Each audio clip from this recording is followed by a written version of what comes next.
पिछली कहानी जहां खत्म हुई थी, एक ऐसे सवाल पर जिसने सबको बेचैन कर दिया था। आज की कहानी ठीक वहीं से शुरू होगी। चलिए उस जंगल के और भी गहरे राज खोलते हैं, जहां डर खुद सांस लेता है। कहानी की शुरुआत ही होती है इसी एक सवाल से, सातवीं परछाई कौन थी? पर क्या ये सवाल ही अधूरा था या शायद सवाल ही गलत था? जैसा कि हम जानते हैं, 4 दोस्तों के गायब होने के बाद पूरे गांव में कैसा खौफ का माहौल था। सबको लगा कि चलो बुरा सपना अब खत्म हुआ, पर वो तो असली कहानी की बस एक डरावनी शुरुआत थी। और यहीं से इस कहानी में एक नया मोड़ आता है। देखिए, ये सिर्फ डर की कहानी नहीं है, ये एक भाई के अटूट वादे की भी कहानी है।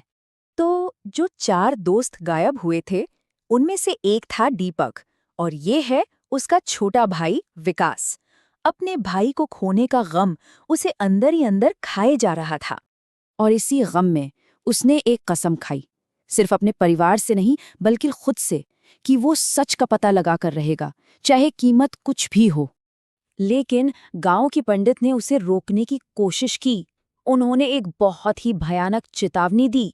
बोले, बेटा, वो जंगल अब जिंदा हो चुका है और वहां सिर्फ चुड़ैलें नहीं हैं, उनसे भी कहीं ज्यादा खतरनाक कुछ और भी है। पर विकास पर तो जैसे धुन सवार थी। उसने किसी की एक न सुनी और उस जंगल में जाने के लिए उसने वही रात चुनी जिसे सबसे मनहूस, सबसे खतरनाक माना जाता था। हाँ, फिर से अमावस्या की रात। सोचिए, ठीक वही काली रात जब उसके भाई और उसके दोस्त हमेशा के लिए लापता हो गए थे। ऐसा लग रहा था मानो इतिहास खुद को दोहराने जा रहा हो। घड़ी में वक्त हो रहा था रात के 11:55। आधी रात का काला साया बस चंद मिनट दूर था। विकास उस घने जंगल में एकदम अकेला, और वहां एक ऐसी खामोशी थी जो कानों को चीर दे। मतलब हवा का एक झोंका तक नहीं, एक सूखे पत्ते की सरसराहट तक नहीं। ये किसी आने वाले तूफान से पहले की खामोशी थी। और फिर विकास को वो दिखा जिसकी उसे तलाश थी, पर उस चीज के साथ एक ऐसा सच जुड़ा था जिसके लिए वो बिल्कुल भी तैयार नहीं था। उसने अपनी टॉर्च की रोशनी जमीन पर डाली, और वहां 7 गोल निशान बने हुए थे, बिल्कुल वैसे ही जैसे पहले मिले थे। हाँ, ये उन्हीं 7 चुड़ैलों की निशानी थी। लेकिन इस बार कुछ अजीब था। उन 7 निशानों के ठीक बीचों बीच एक एक और निशान था, एक नया निशान, 8वां निशान। ये क्या हो सकता है? इसका क्या मतलब है? ये सवाल विकास के दिमाग में कौंध ही रहा था कि उसे अपने ठीक पीछे किसी के होने का एहसास हुआ। और फिर एक धीमी, सर्द सी आवाज उसके कानों में पड़ी, तुम देर से आए हो।